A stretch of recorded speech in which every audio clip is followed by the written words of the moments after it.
AEW, they don't release anybody, but they certainly don't renew anybody.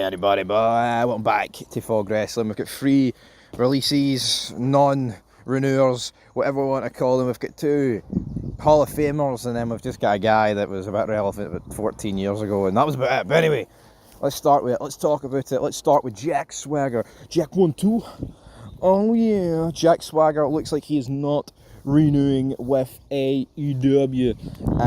We were watching Double or Nothing, and even though Jericho's been teaming with Big Bill, it seems like Jake Hager, whatever the hell the guy's name is, it seems like he just follows Chris Jericho around like a bad smell. So when I saw this big guy come out, I was like, seriously, Jericho's still hanging about with him? Even though I've been watching AEW, I mean, we review it pretty much every week, and even though I knew it was Big Bill, my brain just assumed it was Jack Swagger, and this is a guy that's, you know, see 5 years ago, and like, was it the first Dynamite? This was like the marquee signing that they made. You know, I think that's a mess. How can Jack Swagger be your marquee signing? At the end of the day, do not understand it in the slightest. Quite poor.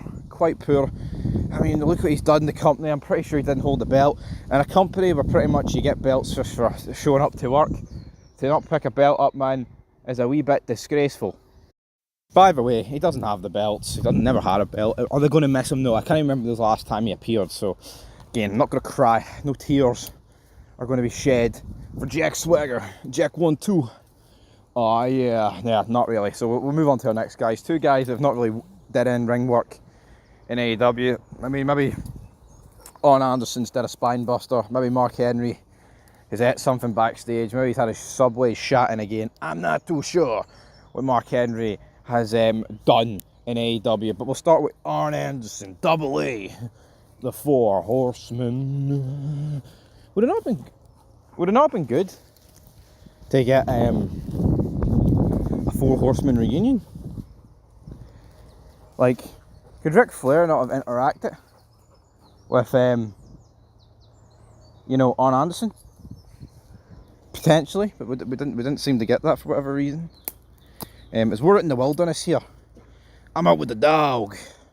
It's not the junkyard dog, no, it's my dog. Anyway, yeah, Arn Anderson, I mean, he was with his son. I'm pretty sure his son got released, didn't he? I mean, AEW just giving opportunities to everybody. Absolute jabronis, to be fair. But again, Arn Anderson, it's always good having somebody like Arn Anderson in your company. I mean, maybe if somebody tunes in who used to watch WCW, will be like, yeah. They'll be like, yes. But for everyone else still watching, I don't know, is Arn Anderson really cutting it these days? I don't even know what age Arn Anderson is. I'm sure he must be near 70. But as for our final releasee, Mark Henry, there will be no stopping, even though it's Ezekiel Jackson's theme song. Somebody's gonna get the neck broke, yeah. Somebody's gonna get the neck snapped. Beat him up, break his neck. I'm not scared of a man. That guy, Mark Henry, what? That's when wrestling was good, alright? Not a sorry excuse. Was it the correct decision leaving WWE for AEW? Absolutely right, because he made his bank. And in WWE, it was during COVID. Mark Henry is literally like scooting past on one leg with his leg up, and Randy Orton, yeah, I'm going to punt you. And Mark Henry, this big guy, is just made to look like a fucking feeble jabroni. That's the reality. Now, he is getting a lot of hate for AEW fans, like, oh, why are you leaving, Mark? You know, you were just hating on the company, that's why they're not re-signing with you. You know, and then he's like, you know what, I've watched a lot of surgeries, doesn't mean I know how to do it.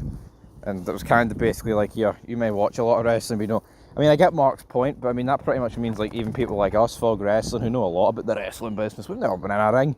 Don't need to be in a ring to see what the fuck's in front of us. Know that what we're watching for both companies is no good enough and nowhere near the heyday. But anyway, Mark Henry, he's gone. Arn Anderson, he's gone. Jack Hager, whatever this jabroni's name is, he's gone, damn it, they're all gone. They're all out of here. So Tony Khan's going to save some money. Is it enough money to get the company out of the red? Probably not. I mean, when you're dishing out 20 million contracts to Will Ospreay and jobbers like that, I mean, you're going to seriously lose it eventually. But yeah, anyway, at least those people, right, that he gave money to, at least he's actually put belts on them. It makes them feel, well, I say it makes them, I mean, Will Ospreay's got a jobber title, right, international, whatever the hell that is. TBS is a TV title. And then you've got, I don't even know what belt Okada's got. He's got one of fucking Eddie Kingston's sloppy seconds to enjoy, which no one would enjoy if it's Eddie Kingston. Anyway, till next time, peace.